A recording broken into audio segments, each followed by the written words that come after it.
तो hello everyone, कैसे हो आप सभी लोग? कैसी चल रही है आपकी तैयारी? उम्मीद है बढ़िया चल रही होगी।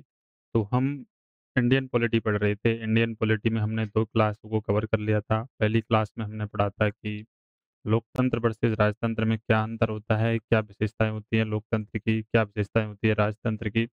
जो दूसरी क्लास थी उसमें हमने देखा था कि विश्व भर में जो शासन पद्धतियाँ हैं, जो अ, शासन की जो व्यवस्था है वो कैसी है? संसदीय शासन व्यवस्था है या फिर अध्यक्षात्मक शासन व्यवस्था है, तो उन दोनों में हमने बढ़िया तरीके से अंतर देखा था कि संसदीय शासन व्यवस्था कहते किसे हैं, अध्यक्षात्मक शासन व्यवस्था कहते किसे हैं, कौन से देश में कौन-सी शासन व्यवस्था है। भारत के पड़ोसी देशों की भी बात की थी हमने। विश्व के जो प्रमुख देश हैं, उनमें भी हमने बात की थी कि उनमें कौन-सी शासन व्यवस्था है, अध्यक्षात्मक शासन व्यवस्था है या फिर संसदीय शासन व्यवस्था है। आज की क्लास में हम बात करेंगे कि हमारा जो कॉन्स्टिट्यूशन है, जो संविधान है, वो में मुख्य रूप से कुछ देशों के संविधान से लिया गया है। वहाँ से हमने कुछ चीज़ों को उठाया है अपने संविधान में।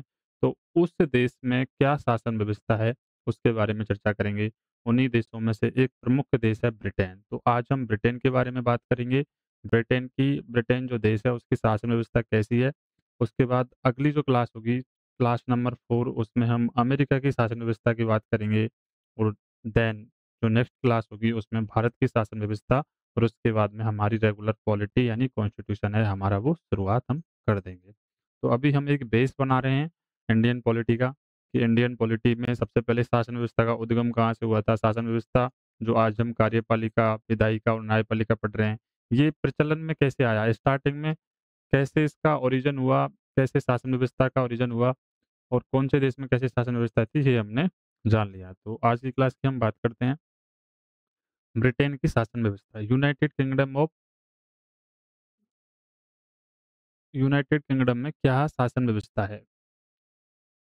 तो शासन व्यवस्था का मतलब क्या है? शासन व्यवस्था का मतलब ये है कि अगर किसी भी देश में, किसी भी क्षेत्र में अगर शासन व्यवस्था है, तो उसमें 3 चीज़ें होंगी। उसमें कार्यपालिका होगी, उसमें न्यायपालिका होगी, उसमें विधायिका होगी। तो संसदीय शासन व्यवस्था, ये हमने कल बात कर ली थी कि संसदीय शासन व्यवस्था में जो मुख्य कार्यकारी नेता होता है, प्रधानमंत्री, उसका चुनाव सीधा जनता ने करके, जनता के द्वारा चुने गए प्रतिनिधि जो संसद में होते हैं, उनके द्वारा मुख्य कार्यकारी नेता का चुनाव किया जाता है। अगर पिछली क्लास आपने नहीं देखी है, तो एक बार आप उसको देखेंगे तो आपको समझ में आ जाएगा कि संसदीय शासन व्यवस्था होती क्या है। वह शासन प्रणाली जिसमें कार्यपालिका विधायिका से निकलती है। दूसरे शब्दों में अपन ये कह सकते हैं कि एक ऐसी शासन प्रणाली है संसदीय शासन व्यवस्था या पार्लियामेंट सिस्टम, जिसमें कि कार्यपालिका है जो एग्जीक्यूटिव है, जो कानून को लागू करने वाली संस्था है, वो कानून को बनाने वाली संस्था से निकलती है या उसके प्रति उत्तरदायी होती है। क्योंकि कानून को लागू तभी किया जाएगा जब कानून बनाने वाली संस्था जो कानून बनाएगी उसके प्रति उत्तरदायी होती है, मतलब उसके उससे वो क्वेश्चनिंग नहीं करती है। जो भी कानून बना दिया उसको इम्प्लीमेंट करने का काम करती है। तो कार्यपालिका ऐसी शासन व्यवस्था जिसमें कार्यपालिका होती है वो विधायिका से निकली होती है, उसे हम संसदीय शासन व्यवस्था कहते हैं। ब्रिटेन में यही प्रणाली है, जो ब्रिटेन है उसमें यही प्रणाली है, इसलिए वहाँ स्पष्ट सशक्तिकरण नहीं है। तो क्वेश्चन आपसे पूछा जाएगा कि ब्रिटेन में क्या स्पष्ट सशक्तिकरण होता है? तो ब्रिटेन में स्पष्ट सशक्तिकरण नहीं होता, क्योंकि वहाँ पे जो कार्यपालिका है वो विधायिका से निकली हुई होती है। स्पष्ट सशक्तिकरण का जो सिद्धांत है वो किसने दिया था? फ्रांस के एक व्यक्ति थे, मोंटेस्क्यू। उन्होंने ये सिद्धांत दिया था कि राजतंत्र के समय क्या होता था कि जो तीनों शक्ति थी वो राजा के पास होती थी। राजा ही कानून बनाता था, राजा ही उसको लागू करता था और राजा ही उसका न्याय करता था। तो उस चीज़ से परेशान होके लोगों ने क्या किया, अ, एक सम्मेलन किया और मतलब लोगों ने फिर स्पष्ट पृथक एक जो फ्रांस का राजनीतिक विचारक था मोंटेस्क्यू, उसने एक सिद्धांत दिया स्पष्ट सशक्तिकरण का सिद्धांत। इसमें होता क्या है कि किसी एक आदमी को शक्ति नहीं देकर शक्तियों का क्या है बँटवारा कर दो आप। कार्यपालिका को अलग शक्ति दे दो, न्यायपालिका को अलग शक्ति दे दो और विधायिका को कुछ अलग शक्ति दे दो। तो इसलिए वहाँ पे स्पष्ट सशक्तिकरण का जो सिद्धांत है वो नहीं है। यानी कि आपको ये स्टेटमेंट है वो याद रखना है कि क्या ब्रिटेन में स्पष्ट सशक्तिकरण लागू होता है? स्पष्ट सशक्तिकरण है, शक्तियों का क्या स्पष्ट सशक्तिकरण या शक्ति पृथक्करण है कि नहीं है? तो नहीं है, ब्रिटेन में नहीं है। क्यों नहीं है? क्योंकि वहाँ पे जो कार्यपालिका है वो विधायिका से निकली हुई होती है। कार्यपालिका विधायिका के प्रति उत्तरदायी होती है। कार्यपालिका जिसमें प्रधानमंत्री प्लस मंत्रिमंडल और न्यायपालिका दोनों ही संसद के अधीन माने जाते हैं। ब्रिटेन में जो कार्यपालिका होती है, मतलब प्रधानमंत्री प्लस मंत्रिमंडल और न्यायपालिका दोनों ही संसद के अधीन मानी जाती है। जुडिशियल रिव्यू का प्रावधान नहीं है, तो ये बड़ा इंपॉर्टेंट है। जुडिशियल रिव्यू के प्रावधान नहीं है का अर्थ क्या है? आपसे कल पूछा जाता है कि न्यायिक पुनरावलोकन, जुडिशियल रिव्यू का मतलब क्या है? न्यायिक पुनरावलोकन का क्या अर्थ है? न्यायिक पुनरावलोकन का अर्थ है कि जो कानून विधायिका ने बनाया और जिस कानून को कार्यपालिका एग्जीक्यूट कर रही है, उस चीज़ में न्यायपालिका है, वो इंटरफेयर कर सकती है। अगर इंटरफेयर कर सकती है तो वहाँ जुडिशियल रिव्यू का प्रावधान है, और अगर इंटरफेयर नहीं कर सकती तो मतलब वहाँ पे जुडिशियल रिव्यू का प्रावधान नहीं है, न्यायिक पुनरावलोकन का प्रावधान है, वो नहीं है। तो अब नाउ हम मूव करते हैं, ये बात आपको क्लियर हुई, एक बार मैं फिर से रिवाइज़ कर देता हूँ। संसदीय शासन व्यवस्था वह शासन व्यवस्था होती है जिसमें विधायिका से कार्यपालिका निकली हुई होती है, यानी कार्यपालिका विधायिका के प्रति उत्तरदायी होती है। ब्रिटेन में यही प्रणाली है, इसलिए वहाँ पे स्पष्ट शक्ति पृथक्करण का सिद्धांत है वो लागू नहीं होता है। कार्यपालिका और न्यायपालिका दोनों ही संसद के अधीन माने जाते हैं ब्रिटेन के अंतर्गत, इसलिए वहाँ पे जुडिशियली रिव्यू का प्रावधान है वो नहीं है। अब हम बात करेंगे जुडिशियल रिव्यू होता क्या है। तो जुडिशियल रिव्यू का अर्थ क्या है और ये होता क्या है? जुडिशियल रिव्यू न्यायिक न्यायपालिका की शक्ति है यह देखने की कोई कानून या सरकार आदेश संविधान के अनुसार है या नहीं। तो जुडिशियल रिव्यू यानी न्यायिक पुनरावलोकन का मतलब ये है कि न्यायपालिका की वह शक्ति है जो यह देखने के लिए काम में लेती है न्यायपालिका कि कोई कानून या सरकार का आदेश संविधान के अनुसार है या नहीं है। जुडिशियल रिव्यू का सिर्फ इतना सा अर्थ है कि न्यायपालिका के पास वह शक्ति जिसके माध्यम से वह यह जान सके कि जो कोई कानून विधायिका बना रही है या सरकार कोई आदेश निकाल रही है, वो क्या संविधान के अनुसार है या नहीं है। अगर संविधान के अनुसार है, तो वो उसको उसमें इंटरफेयर नहीं करेगी, और अगर संविधान के अनुसार नहीं है, तो वो उसमें इंटरफेयर करके उस कानून या आदेश को वो कैंसल आउट कर सकती है।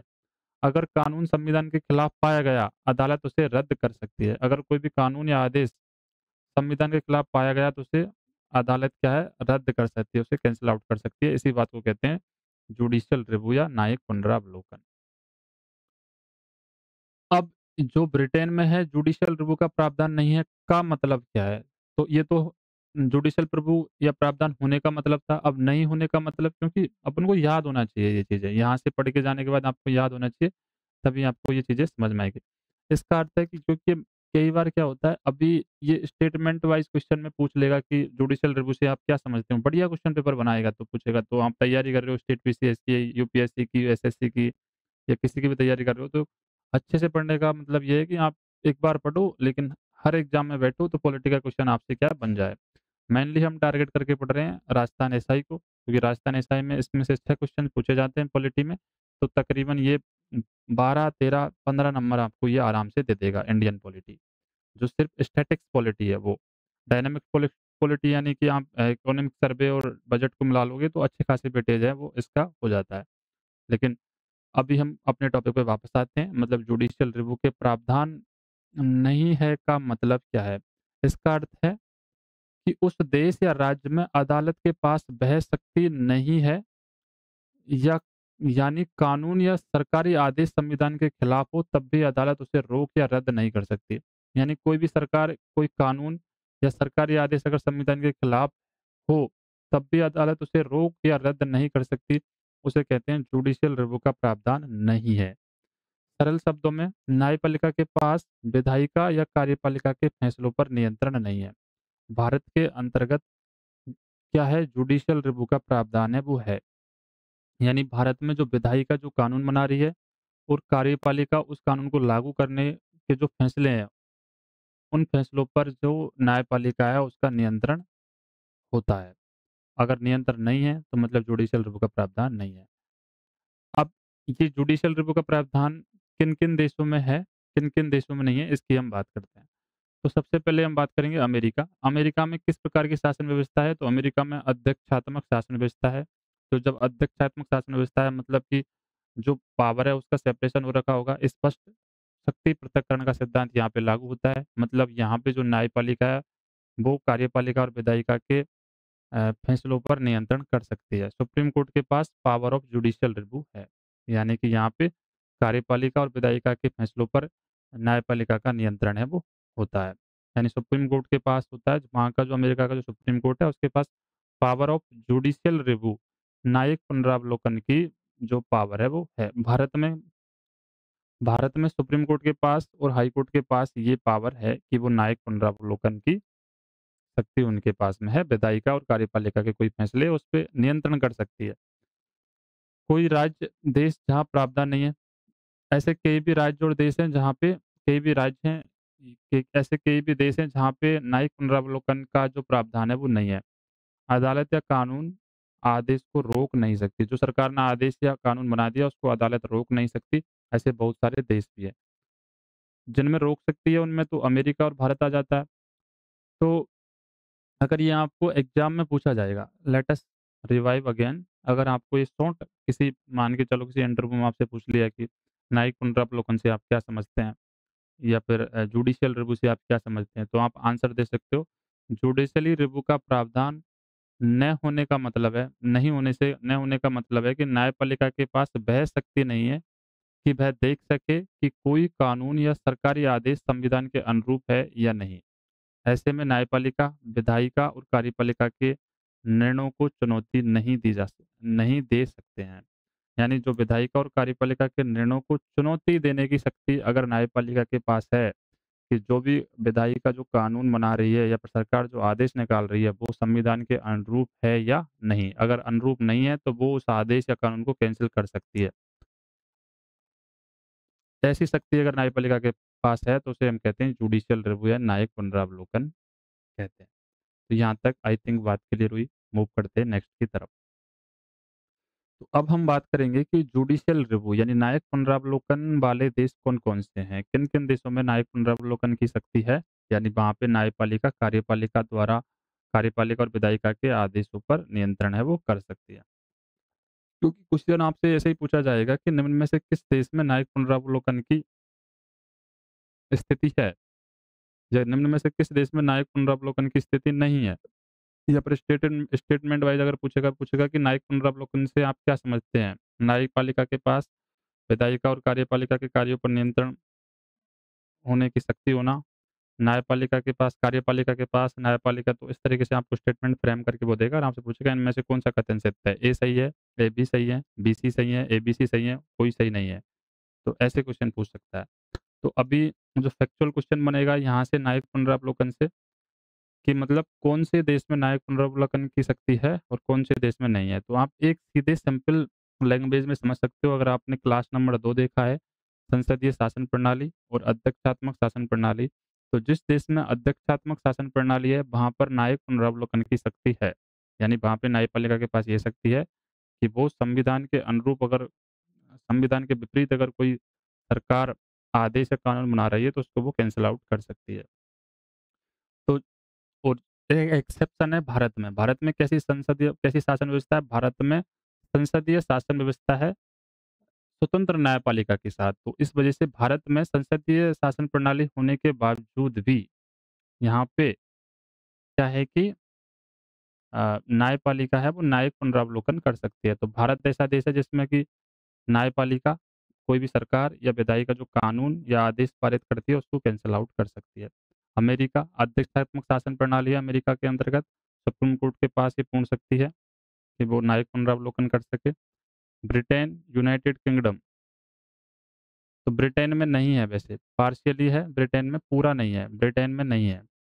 पार्लियामेंट सोवर्जन पार्लियामेंट सोवर्जन है पर कोर्ट कुछ हद तक जुडिशियल रिव्यू कर सकती है, लिमिटेड है, पूरा नहीं है। तो ये कैंसल आउट है, नहीं है ब्रिटेन में, नहीं में ही पढ़ेंगे अपन। कनाडा सुप्रीम कोर्ट के पास है, ऑस्ट्रेलिया हाई कोर्ट के पास है, दक्षिण अफ्रीका कॉन्स्टिट्यूशनल कोर्ट के पास है, जर्मनी फेडरल कॉन्स्टिट्यूशन कोर्ट के पास है, फ्रांस कॉन्स्टिट्यूशनल काउंसिलिंग के पास सभी कानूनों की समीक्षा है। अब जो हम नेक्स्ट पढ़ेंगे जुडिशियल रिव्यू नहीं रखने वाले प्रमुख देश जुडिशियल रिव्यू जिन देशों में नहीं है, यानी न्यायिक पुनरावलोकन जिन देशों में नहीं है, उन देशों का नाम क्या-क्या है? तो उसमें सबसे पहला आएगा यूनाइटेड किंगडम यानी ब्रिटेन। अ, ब्रिटेन कानून सर्वोच्च पार्लियामेंट का कानून सर्वोच्च है। पार्लियामेंट सोवरेन है, कोर्ट किसी एक्ट को असंवैधानिक नहीं मान सकते, सिर्फ इंटरप्रिटेशन कर सकती है। यानी कि मैंने बोला था ना कि यूनाइटेड किंगडम या ब्रिटेन में कोर्ट एक्ट को असंवैधानिक नहीं मान सकती, क्योंकि संविधान लिखा ही नहीं है वहाँ पे कोई। तो जब लिखा ही नहीं होगा तो उसे असंवैधानिक कैसे दिखाया जाएगा? ब्रिटेन एक ऐसा देश है जिसमें कोई संविधान लिखा ही नहीं है, लिखित संविधान नहीं है। तो लिखित संविधान नहीं है, तो वहाँ पे असंवैधानिक कैसे दिखाया जा सकता है? तो पार्लियामेंट यहाँ पे संसद ये वो क्या है सर्वोच्च सत्ता में होती है, और जुडिशरी है, वो सिर्फ़ इंटरप्रिटेशन कर सकती है। न्यूज़ीलैंड है एक ऐसा देश जिसमें न्यायिक पुनरावलोकन की स्थिति नहीं है। हमारे जो फ़ेमस क्रिकेटर हैं विलियमसन, उनके देश में जो न्यायपालिका है, उसको न्यायिक पुनरावलोकन की शक्ति नहीं है।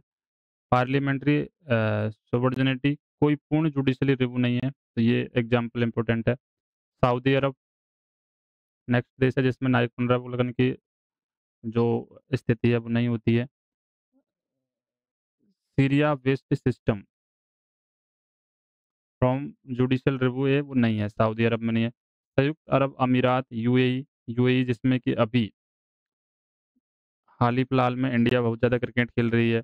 यूएई संयुक्त अरब अमीरात यूएई जिसमें कि अभी एशिया कप चल रहा है। तो उस देश में भी जुडिशियल रिव्यू का है वो सिस्टम है वो नहीं है। जुडिशियल रिव्यू या न्यायपालिका के पास जुडिशियल रिव्यू करने की शक्ति है वो नहीं है। कौन-कौन से देशों में नहीं है?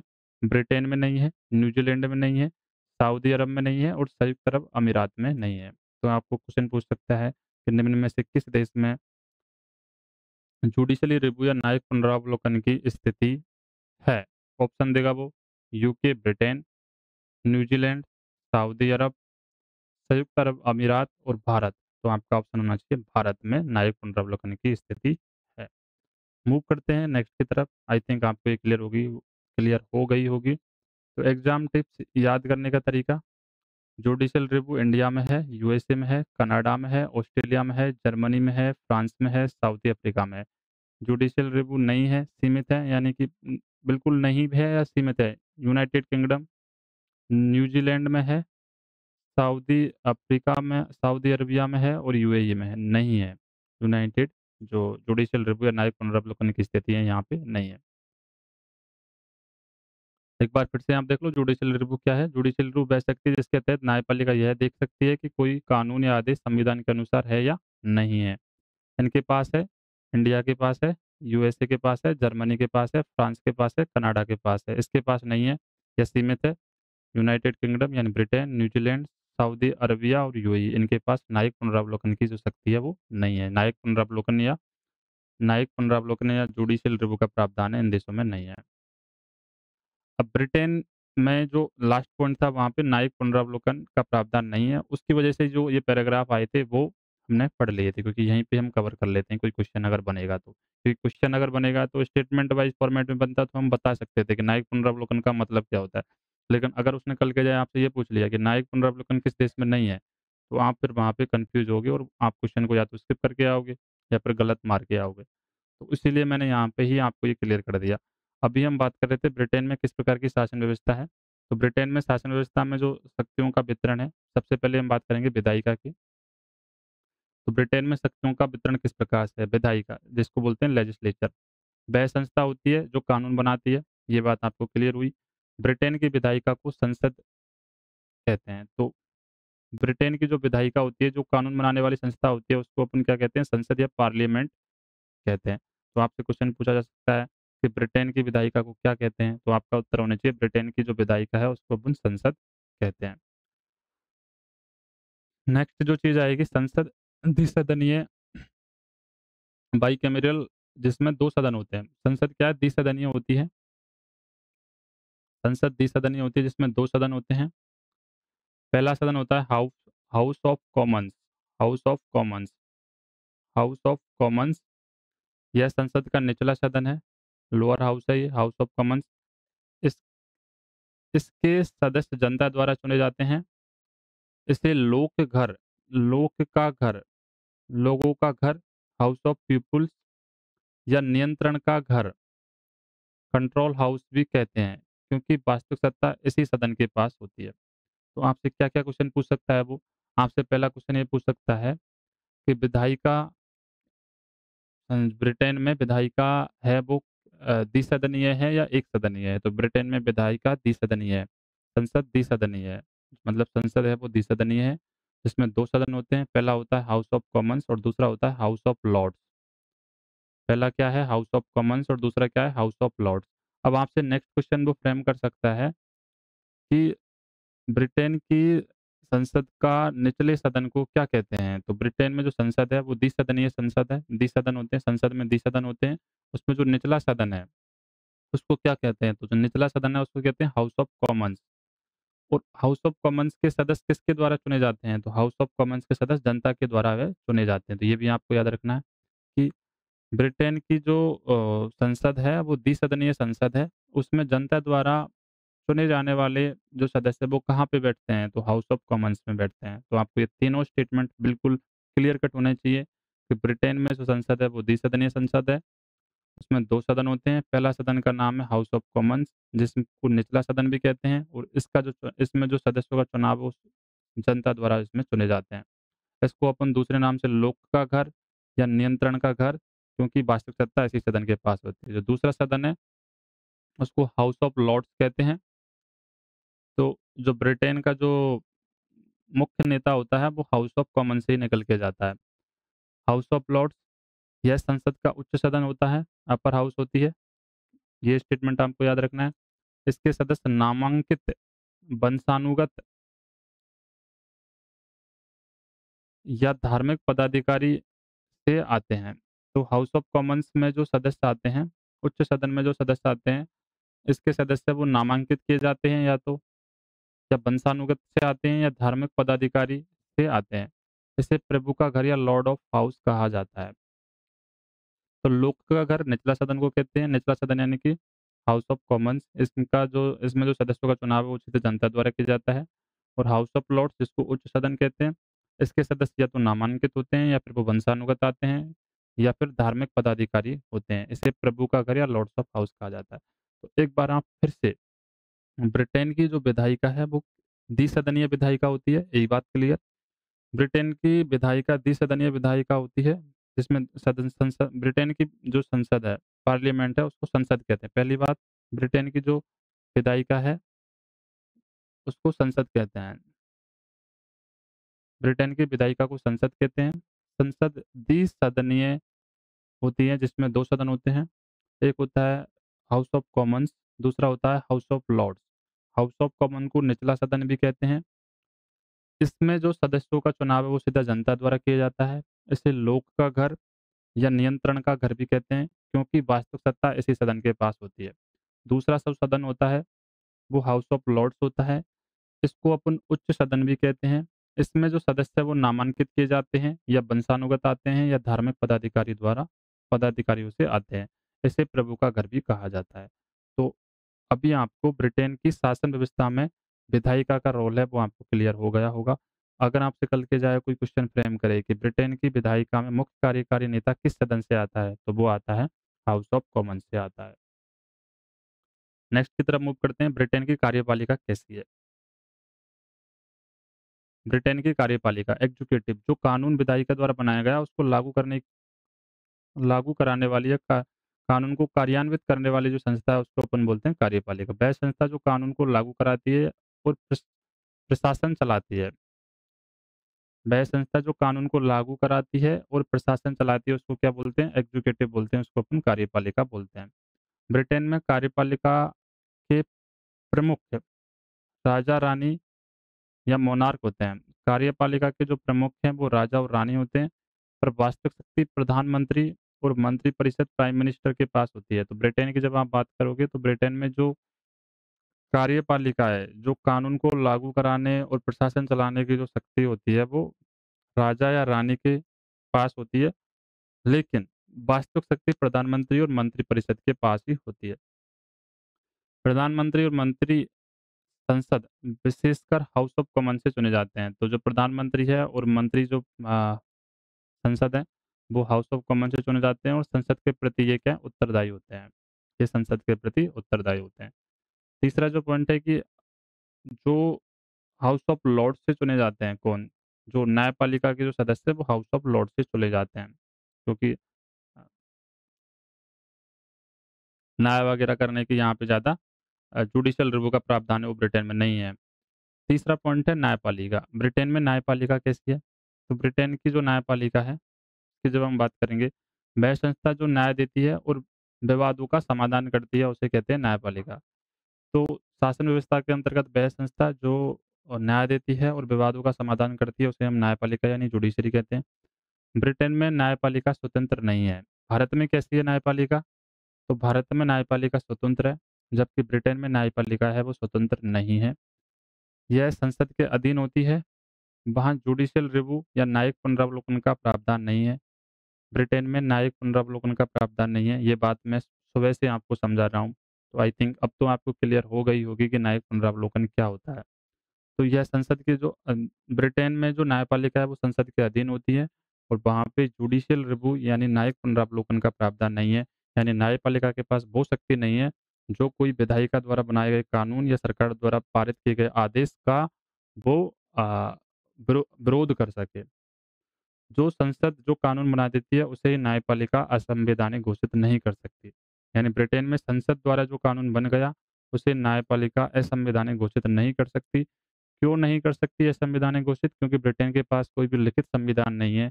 जब लिखित संविधान है ही नहीं, तो उसे असंवैधानिक कैसे घोषित किया जा सकता है? तो ब्रिटेन की न्यायपालिका संसद द्वारा बनाए गए कानून को असंवैधानिक घोषित है, वो कभी असंवैधानिक घोषित नहीं कर सकती, क्योंकि ब्रिटेन में कोई भी लिखित संविधान नहीं है। जब लिखित संविधान है ही नहीं, तो उसे असंवैधानिक कैसे घोषित किया जा सकता है? तो ब्रिटेन की संसद द्वारा बनाया गया कानून न्यायपालिका के द्वारा असंवैधानिक घोषित है, वो नहीं किया जा सकता। यानी वहाँ पे न्यायिक पुनरावलोकन का प्रावधान है, वो नहीं है। ब्रिटेन में न्यायपालिका स्वतंत्र नहीं है, जबकि भारत में ऐसा है। भारत में न्यायपालिका स्वतंत्र है। भारत में संसदीय शासन प्रणाली है, लेकिन स्वतंत्र न्यायपालिका के साथ है। मूव करते हैं अगली तरफ। संसदीय सर्वोच्चता, पार्लियामेंट्री सोवर्जिनिटी, सोवर्निटी। संसदीय सर्वोच्चता यानी सबसे इसका अर्थ है कि ब्रिटेन में संसद सर्वोच्च संविधान नहीं है।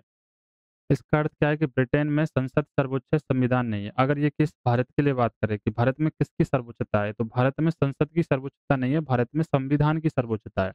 तो आपसे कोई क्वेश्चन ये भी पूछा जा सकता है कि भारत के अंतर्गत संसद की सर्वोच्चता है, पहला स्टेटमेंट, स्टेटमेंट वाइज़ पूछ सकता है। भारत के अंतर्गत संसद की सर्वोच्चता है, पहला स्टेटमेंट।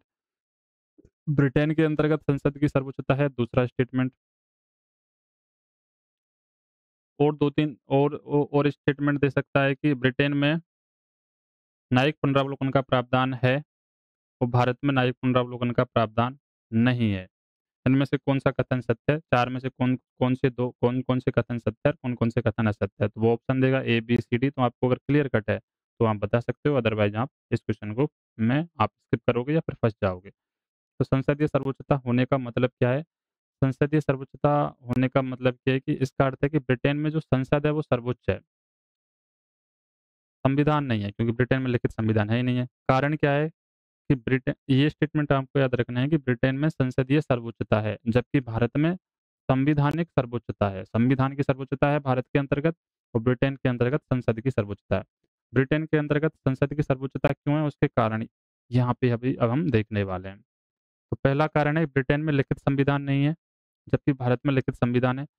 बल्कि ब्रिटेन में लिखित संविधान नहीं है, बल्कि परंपराओं और प्रथाओं और विधानों पर आधारित अलिखित संविधान है, अनरिटन कॉन्स्टिट्यूशन है। ब्रिटेन के अंतर्गत कोई भी लिखित संविधान नहीं है, वो केवल परंपराओं, प्रथाओं और विधानों पर आधारित अलिखित संविधान के या अनरिटन कॉन्स्टिट्यूशन से वो अपने कार्यों को अंजाम देते हैं। सेकंड बात ये है कि न्यायपालिका स्वतंत्र नहीं है, वहाँ जुडिशरी रिव्यू का प्रावधान नहीं है। संसद की इच्छा शक्ति ही सर्वोच्च मानी जाती है। तो ब्रिटेन के अंतर्गत संसद की जो इच्छा शक्ति है, संसद ने जो कानून बना दिया, वो ही सर्वोच्च मानी जाती है। तो संसदीय सर्वोच्चता का मतलब ये है कि ब्रिट संसद की इच्छा शक्ति सर्वोच्च मानी जाए, उसमें फिर ना तो न्यायपालिका कोई जुडिशियल रिव्यू कर सके और ना ही संविधान के माध्यम से जो सरकार द्वारा जो कानून संसद द्वारा जो कानून पारित किया गया, उसमें इंटरफेयर किया जा सके। तो आपको सिर्फ़ इतना सा याद रखना है कि ब्रिटेन में संसदीय सर्वोच्चता है, जबकि भारत में लोकतांत्रिक लोक संविधान की सर्वोच्चता है। ब्रिटेन में जो संसदीय सर्वोच्चता होने के कारण ये है कि ब्रिटेन में लिखित संविधान नहीं है। वहाँ पे परंपराओं, प्रथाओं और विधानों पर आधारित अलिखित संविधान है। सेकंड बात ये बोल सकते हो आप कि न्यायपालिका ब्रिटेन में स्वतंत्र नहीं है, वहाँ पे जुडिशियली रिव्यू का प्रावधान नहीं है, इसलिए वहाँ पे जो संसद की जो इच्छा शक्ति है, वही सर्वोच्च मानी जाती है। इसी का मतलब हुआ कि ब्रिटेन में संसदीय सर्वोच्चता है। महत्वपूर्ण तथ्य जो आपसे आपको और याद रखने हैं ब्रिटेन के बारे में। एक्स्ट्रा इन्फॉर्मेशन एग्जाम के पॉइंट से ब्रिटेन की संसद को आप मदर ऑफ पार्लियामेंट यानी कि मदर ऑफ पार्लियामेंट भी कहते हैं। तो आपसे पूछा जाएगा कि मदर ऑफ पार्लियामेंट क्या है? तो ब्रिटेन की संसद है, यानी विधायिका संसद की माता क्या है? विधायिका पार्लियामेंट। ब्रिटेन की जो संसद है उसको मदर ऑफ पार्लियामेंट भी कहते हैं। ये स्टेटमेंट आपको याद रखना है। मदर ऑफ पार्लियामेंट यानी पार्लियामेंट का जो सिस्टम है वो कहाँ से स्टार्ट हुआ था? ब्रिटेन से स्टार्ट हुआ था। क्योंकि 2 ही बड़े देश थे, गोरे लोग कहाँ पे ज़्यादा पाए जाते थे? या तो ब्रिटेन में पाए जाते थे या फिर यूएसए में पाए जाते थे। तो जो पार्लियामेंट का जो ओरिजिन हुआ है वो कहाँ से हुआ है? ब्रिटेन से हुआ है। ब्रिटेन की संसद को मदर ऑफ पार्लियामेंट भी कहते हैं। ब्रिटेन का संविधान अलिखित है, यानी अनरिटन कॉन्स्टिट्यूशन है ब्रिटेन के अंतर्गत। संविधान तो है लेकिन वो लिखित संविधान नहीं है। ब्रिटेन में शासन प्रणाली कैबिनेट सिस्टम ऑफ गवर्नमेंट भी कहलाती है। ब्रिटेन की जो शासन प्रणाली है वो संसदीय शासन प्रणाली है। उस शासन प्रणाली को आप कैबिनेट सिस्टम ऑफ गवर्नमेंट भी कहते हैं, क्योंकि यहाँ मंत्रिमंडल की भूमिका सबसे अधिक होती है। कैबिनेट सिस्टम ऑफ गवर्नमेंट क्योंकि यहाँ मंत्रिमंडल की भूमिका सबसे अधिक होती है। यहाँ पे जो मंत्रिमंडल है, संसद में बैठे हुए लोग हैं, उनकी भूमिका सबसे अधिक होती है। इस वजह से ब्रिटेन की शासन प्रणाली को संसदीय शासन प्रणाली तो कहते ही हैं, उसके साथ-साथ में आप कैबिनेट सिस्टम ऑफ गवर्नमेंट भी बोल सकते हो। तो अगर कल के जाए आपसे क्वेश्चन पूछे, कैबिनेट सिस्टम ऑफ गवर्नमेंट किस देश की शासन प्रणाली को कहा जाता है? तो वहाँ पे ब्रिटेन की शासन प्रणाली को कैबिनेट सिस्टम ऑफ गवर्नमेंट कहते हैं। क्यों कहते हैं? क्योंकि वहाँ पे मंत्रिमंडल की भूमिका सबसे अधिक है, क्योंकि वहाँ पे संसद की सर्वोच्चता है। संसद द्वारा जो भी इच्छा शक्ति जताई जाती है, उसे ही सर्वोच्च माना जाता है। ब्रिटेन में राज्य प्रमुख हेड ऑफ द स्टेट राजा-रानी होते हैं, लेकिन ब्रिटेन में राज्य का जो प्रमुख है, देश के जो हेड ऑफ द स्टेट होते हैं, जैसे भारत में हेड ऑफ द स्टेट राष्ट्रपति होता है, ऐसे ही ब्रिटेन में हेड ऑफ द स्टेट राज्य प्रमुख या पहला व्यक्ति हेड ऑफ द स्टेट राजा या रानी मोनार्क होते हैं, लेकिन सरकार प्रमुख head of the government same similar in the India सरकार प्रमुख हेड ऑफ द गवर्नमेंट मतलब प्रधानमंत्री द्वारा चलाई जाती है। ब्रिटेन में राज्य प्रमुख होता है, यानी देश का प्रमुख व्यक्ति कौन होता है? राष्ट्रपति भारत के अंतर्गत। ऐसे ही ब्रिटेन में देश का जो राज्य प्रमुख है, हेड ऑफ द स्टेट है, वो राजा या रानी होती है। लेकिन सरकार जो इंडिया में कौन चलाता है? प्रधानमंत्री। ऐसे ही ब्रिटेन में जो सरकार प्रमुख होता है, हेड ऑफ द गवर्नमेंट, वो प्रधानमंत्री या प्राइम मिनिस्टर होते हैं। तो आई थिंक आपको यहाँ तक बात क्लियर हुई होंगी। अब हम देखते हैं कि एग्जाम ओरिएंटेड क्वेश्चन है वो कैसे पूछे जा सकते हैं ब्रिटेन की शासन व्यवस्था से। पहला क्वेश्चन आपसे फ्रेम पूछा जा सकता है कि ब्रिटेन की शासन प्रणाली किस प्रकार की है? तो ब्रिटेन की शासन प्रणाली है वो संसदीय शासन प्रणाली है। ये आपका उत्तर होना चाहिए। ये बात आपको क्लियर हुई। दूसरा क्वेश्चन आपसे पूछा जा सकता है कि ब्रिटेन की संसद के 2 सदनों के नाम बताइए। तो पहला सदन है हाउस ऑफ कॉमन्स, दूसरा सदन है House of Lords. House of Commons में जनता द्वारा सीधे प्रतिनिधि चुने जाते हैं। हाउस ऑफ कॉमन्स को जो उसके प्रमुख कार्यकारी नेता है वो हाउस ऑफ कॉमन से आता है। ये आप एक्स्ट्रा इन्फॉर्मेशन इसमें दे सकते हो। ब्रिटेन की संसद द्विसदनीय होती है, उसमें 2 सदन होते हैं। हाउस ऑफ कॉमन्स को निचला सदन बोलते हैं, हाउस ऑफ लॉर्ड्स को ऊपर का सदन है, अपर सदन बोलते हैं। तो इसमें सिर्फ इतना पूछा है आपसे कि ब्रिटेन की संसद के 2 सदनों के नाम बताइए। तो पहला नाम है हाउस ऑफ कॉमन्स और हाउस ऑफ लॉर्ड्स। ब्रिटेन की संसद को किस नाम से जाना जाता है? तो ब्रिटेन की संसद को मदर ऑफ पार्लियामेंट के नाम से जाना जाता है। ये तीसरा क्वेश्चन आपका क्लियर हुआ। ब्रिटेन में संसद सर्वोच्चता क्यों है? आपसे क्वेश्चन पूछ रहा है कि ब्रिटेन में संसदीय सर्वोच्चता क्यों है? क्योंकि वहाँ लिखित संविधान नहीं है, न्यायपालिका के पास जुडिशरी रिव्यू का अधिकार है वो नहीं है। ब्रिटेन में कार्यपालिका की वास्तविक शक्ति किसके पास है? तो ब्रिटेन में कार्यपालिका की वास्तविक शक्ति प्रधानमंत्री या मंत्रिमंडल के पास है। ब्रिटेन में न्यायपालिका स्वतंत्र क्यों नहीं है? क्योंकि वह संसद के अधीन है, क्योंकि न्यायपालिका संसद के अधीन है और जुडिशियल रिव्यू का अधिकार है वो नहीं रखती है। क्योंकि ब्रिटेन में न्यायपालिका संसद के अधीन है और वह जुडिशियल रिव्यू का अधिकार है वो नहीं रखती है। तो यहाँ तक बातें आपकी क्लियर हुई। कल हम पढ़ेंगे, ये तो था कि जो पूरे विश्व भर में जो अधिकार किया था वो गोरों का अधिकार था। वो गोरों में या तो ब्रिटेन आता है या फिर अमेरिका आता है। तो हमने हमारे जो संविधान की जो चीज़ें ली है या तो अमेरिका से लिए या ब्रिटेन की से लिए या फिर कोई और देश से लिए। तो सबसे पहले हम ये जानना ज़रूरी है हमें कि जिस देश से हमने अपना संविधान लिया है, जिस देश से हमने अपने संविधान में पॉइंट जोड़े हैं, उस देश में कैसी शासन व्यवस्था थी। तो ये चीज़ हमने आज समझी है कि ब्रिटेन में कैसी शासन व्यवस्था थी। आने वाली क्लास में हम समझने का प्रयास करेंगे कि अमेरिका में शासन व्यवस्था कैसी थी। तो अगर आपको ये क्लास अच्छी लगी हो, आपको कुछ अंदर वैल्यू एडिशन हुआ हो, तो आप कमेंट, शेयर और सब्सक्राइब कर सकते हैं। तो मिलते हैं अगली क्लास में, तब तक के लिए शुक्रिया। जय हिंद, जय भारत।